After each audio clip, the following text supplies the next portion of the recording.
नमस्कार जय जगन्नाथ आम चैनल शिक्षा सदाय को आपण मानक स्वागत। जदि आम चैनल रू आपण मानक किसी शिखा मिलू थाए ताहले आम चैनल को लाइक करंतु, सब्सक्राइब करंतु और वीडियो को शेयर करंतु। आज आम नवम श्रेणी संधि विषय व्यंजन संधि पढ़ा। तो प्रथमे देखि नबा उदाहरण अछि सच्चरित्र हेउछि शिष्यर श्रेष्ठ भूषण।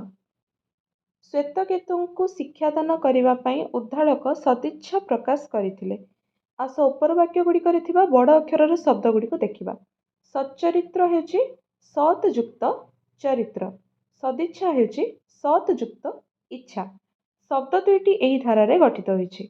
सच्चरित्र रे तयुक्त च अर्थात पूर्वपद सतर शेष वर्ण त हलंत और परपद चरित्रर प्रथम वर्ण च दुईटी व्यंजन वर्णर मिलन घटी। सेहीपरि सदिच्छा शब्द रे त हलंत युक्त इ अर्थात पूर्वपद सतर शेष वर्ण त हलंत सहित परपद इच्छार प्रथम वर्ण ईर मिलन घटी। एठारे व्यंजन वर्ण सह स्वर वर्णर मिलन घटी।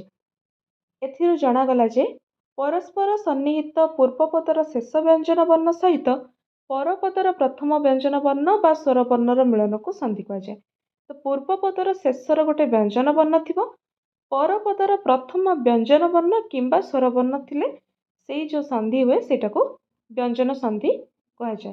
निम्न रे यार विभिन्न रूप संबंध रे वर्णना कराइछि। आस सेगुड़ी को जानिबा।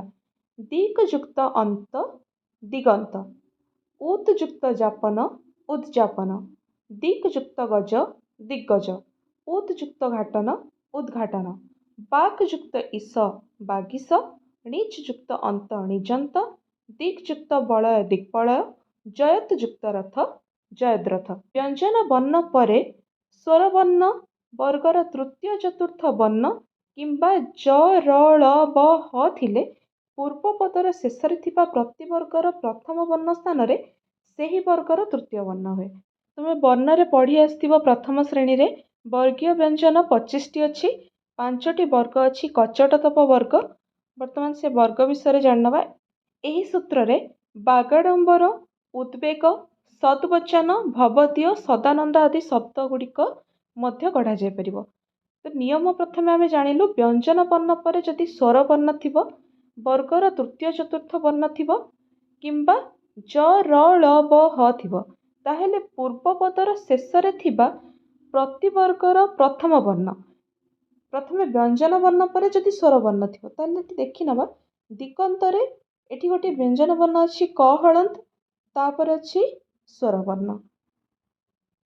तेणु एठी नियम अनुसार जदि व्यंजन वर्ण पर स्वर वर्ण थिबो ताहेले पूर्वपदर शेष रे थिबा प्रतिवर्गर प्रथम वर्ण स्थान रे पूर्वपदर शेष वर्ण एठी कोन अछि क हलंत अछि। तेणु क वर्गर तृतीय वर्ण कोन हेबो क ख ग हेबो। तेणु एठी ग होई ग युक्त अ हेले ग हलंत युक्त अ हेले ग हबो। दिगंत शब्दटी हेछि। तापरे उद युक्त जापन। तो एठी व्यंजन वर्ण परे ज अछि, व्यंजन वर्ण त हलंत परे ज अछि।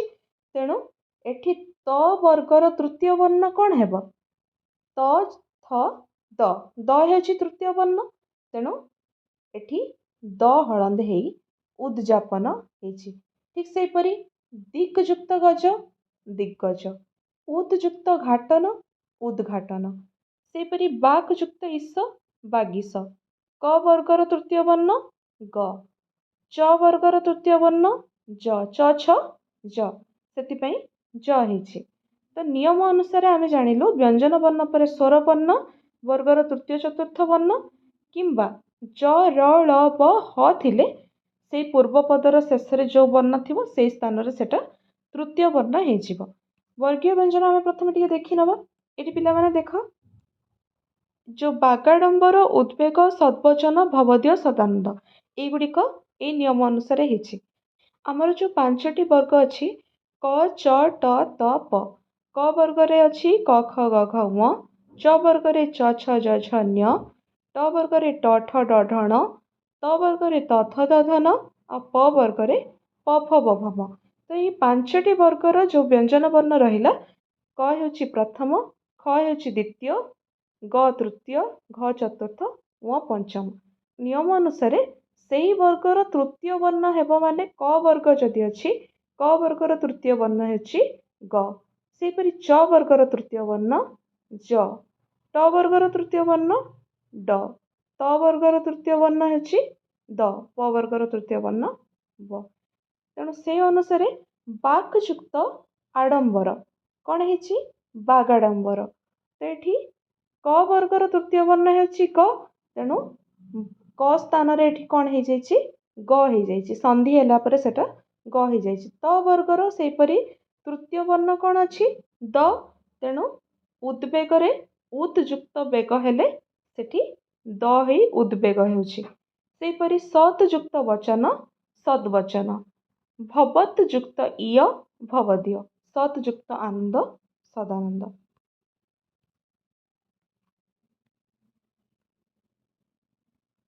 आशा करछि एई नियमटी तुम माने बुझी पारिथिबो। पुणी द्वितीय रे देखिबा यार गोटे व्यतिक्रम हेउछि जावत युक्त इय एठी होछि जावतीय।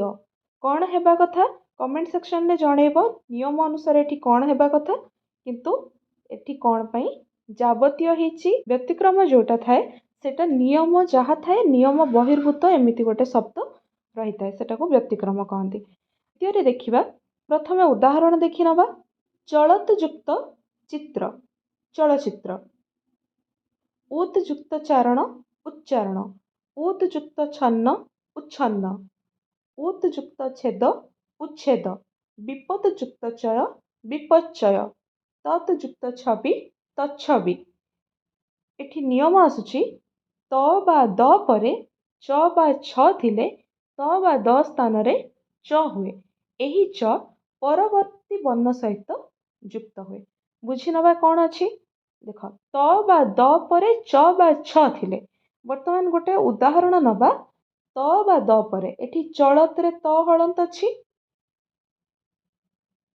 तापरे च अछि। उच्चारण रे त हलंत परे च अछि। सेहीपरि उच्छेद रे त हलंत परे छ अछि। तेणु त बा द परे च बा छ थिले त बा द स्थान रे एई जो त किंबा द स्थान रे एठी त अछि एठी द अछि त बा द स्थान रे च हुए। एठी कौन हेबो एई स्थान रे च ही जिवो। सेहिति पई चलत चित्र परे त युक्त च युक्त इ लेखा हेछि तो त स्थान रे कौन हबो सेटा च ही जिवो।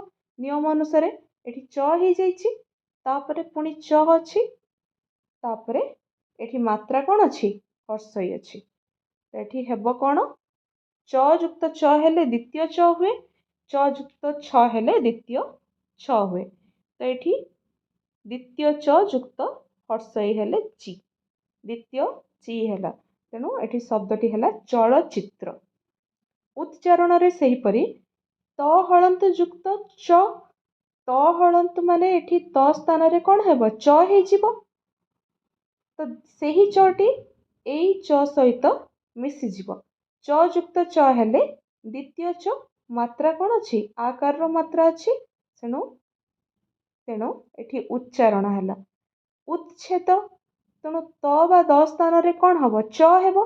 च युक्त छ हेले कौन हबो द्वितीय छ आउ मात्रा अछि एकार सेति पई एठी शब्द हेला उच्छेद। विपद युक्त चय विपच्चय। तद युक्त छवि तत्छवि। त बा द स्थान रे च हे जिवो एठी च हे गला तापरे सेई च टी छ सहित मिसी गले द्वितीय छ एठी हे जाउछि। तेणु शब्दटी हे जाउछि तच्छवि। नियम अनुसार ए उदाहरण गुड़िक सब रही। तृतीय अच्छी उत युक्त ज्वल उज्ज्वल। जगत युक्त जननी जगत जननी। विपद युक्त जनक विपज्जनक। बृहत युक्त झटिका बृहत झटिका। विपद युक्त झटिका विपद झटिका। त बा द परे ज बा झ थिले त बा द स्थान रे ज हलंत हुए। ए ज हलंत परवर्ती वर्ण सहित युक्त हुए। तो आमे पूर्व नियम जेमिति थिला एटा भी सेमिति अछि केवल सेठी च आउ छ थिला एठी ज आउ झ रहुछि। त बा द परे ज बा झ थिले देखो पिला माने एठी उत रे ତ ହଳନ୍ତ ଅଛି ତାପରେ ଜ ଅଛି ତାପରେ ଜଗତରେ ତ ହଳନ୍ତ ଅଛି ତାପରେ ଜ ଅଛି ତ ବା ଦ ପରେ ଏଠି ବିପଦରେ ଦ ଅଛି ତାପରେ ଝ ଅଛି ତେଣୁ ତ ବା ଦ ପରେ ଜ ବା ଝ ଥିଲେ ଏଇ ତ ଆଉ ଦ ସ୍ଥାନରେ କ'ଣ ହୁଏ ଜ ହଳନ୍ତ ହେଇଯାଏ ଏଇ ତ ଆଉ ଦ ସ୍ଥାନରେ କ'ଣ ହୁଏ ଜ ହଳନ୍ତ ହେଇଯାଏ ସେଇ ଜ ହଳନ୍ତଟି କ'ଣ ହୁଏ ତା ପରବର୍ତ୍ତୀ ବର୍ଣ୍ଣ ସହିତ ଯୁକ୍ତ ହୁଏ ପରବର୍ତ୍ତୀ ବର୍ଣ୍ଣ ମାନେ ପରବର୍ତ୍ତୀ ଶବ୍ଦର ପ୍ରଥମ ବର୍ଣ୍ଣ ସହିତ ଯୁକ୍ତ ହବ ତ ବା ଦ ପରେ ଜ ବା ଝ ଥିଲେ ସେଇ ସ୍ଥାନରେ ଜ ହଳନ୍ତ ହୁଏ ଜ ହଳନ୍ତ ପରବର୍ତ୍ତୀ ବର୍ଣ୍ଣ ସହିତ ଯୁକ୍ତ ହୁଏ 4 ନମ୍ବର ହେଉଛି ଉତ୍ ଯୁକ୍ତ ଡିନ ଉଡ୍ଡୀନ ତଦ୍ ଯୁକ୍ତ ଡିଣ୍ଡିମ ତଦ୍ଡିଣ୍ଡିମ ତ ବା ଦ ପରେ ଡ ଥିଲେ ତ ବା ଦ ସ୍ଥାନରେ ଡ ହୁଏ ଏହି ଡ ପରବର୍ତ୍ତୀ ବର୍ଣ୍ଣ ସହିତ ଯୁକ୍ତ ହୁଏ ଦେଖ ପିଲାମାନେ ତ ବା ଦ ପରେ ଡ ଯଦି ଡ ଥିବ ତାହେଲେ ତ ଆଉ ଦ ସ୍ଥାନରେ ଡ ହବ ଉତ୍ ଯୁକ୍ତ ଡିନ ଉଡ୍ଡୀନ ଦେଖ ପିଲାମାନେ ଡ ସହିତ ଡ ମିଶିଛି ଉଡ୍ଡୀନ ହେଇଯାଇଛି ତଦ୍ ଡିଣ୍ଡିମ ତଦ୍ଡିଣ୍ଡିମ ଉତ୍ ଯୁକ୍ତ ହାର ଉଦ୍ଧାର ତତ୍ ଯୁକ୍ତ ହିତ ତଦ୍ଧିତ ଉତ୍ ଯୁକ୍ତ ହତ ଉଦ୍ଧତ ତ ବା ଦ ପରେ ହ ଥିଲେ ଦୁହେଁ ମିଶି ଧ ହୁଅନ୍ତି ତ ବା ଦ ପରେ ଯଦି ହ ଥିବ ଏଠି ହ ଅଛି ବର୍ଣ୍ଣ ସବୁ ହ ଅଛି ତ ବା ଦ ପରେ ହ ଥିଲେ କ'ଣ ହୁଏ ଧ ହେଇଯାଏ ଧ ହେଲା ମାତ୍ରା ଅଛି ଆକାର ଉଦ୍ଧାର ତଦ୍ ଯୁକ୍ତ ହିତ ଏଠି ମାତ୍ରା ହର୍ଷଇ ଅଛି ତ ଧ ହେଇଯିବ ତଦ୍ଧିତ ଉତ୍ ଯୁକ୍ତ ହତ ଉଦ୍ଧତ ଭିଡ଼ିଓଟି ବହୁତ ଲମ୍ବା ହେଇଯାଉଛି ତେଣୁ ନେକ୍ସଟ ଭିଡ଼ିଓରେ ଆମେ 6 ନମ୍ବରରୁ ପଢ଼ିବା ଭିଡ଼ିଓ ଭଲ ଲାଗିଥିଲେ ଚ୍ୟାନେଲକୁ ଲାଇକ୍ ସେୟାର ସବସ୍କ୍ରାଇବ୍ କରନ୍ତୁ ଧନ୍ୟବାଦ ଜୟ ଜଗନ୍ନାଥ